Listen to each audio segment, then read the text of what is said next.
I'm going to give you a little example of how this positive versus negative vision works.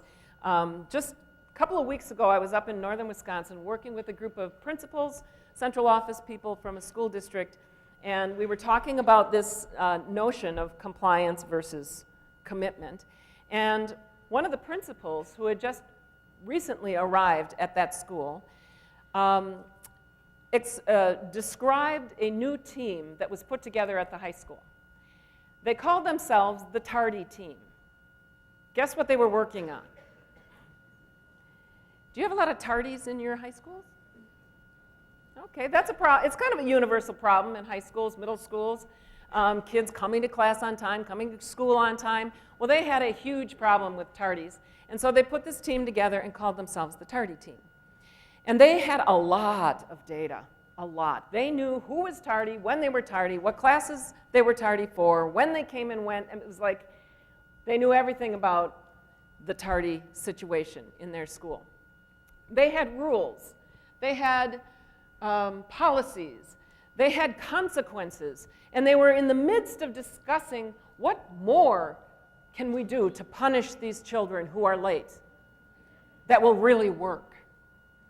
When one of the counselors who was on the team, a former elementary teacher, said, why don't we call ourselves the on-time team instead of the tardy team?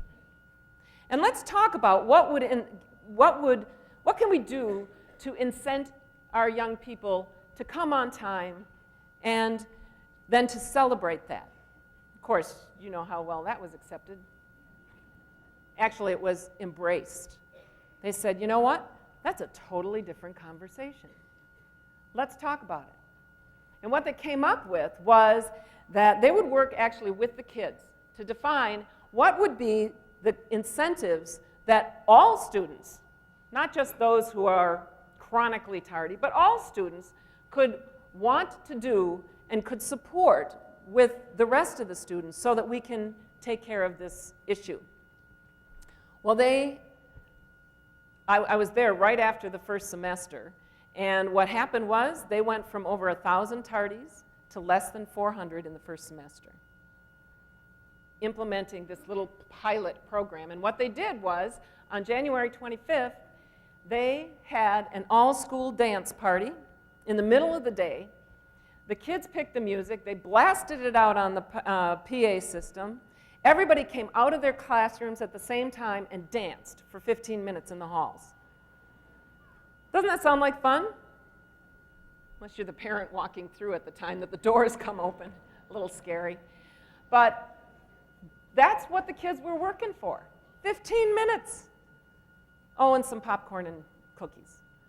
But the celebration and the emphasis on on-time behavior as opposed to tardy behavior completely changed the culture from compliance to commitment for the kids. Too many of our high schools are like prisons. The rules are so pervasive. The consequences are so punishing. Who would want to be there? So shift the culture. Start talking about the positive. See how many times you can take what you're currently doing and just shift the conversation. You'll be amazed at what happens.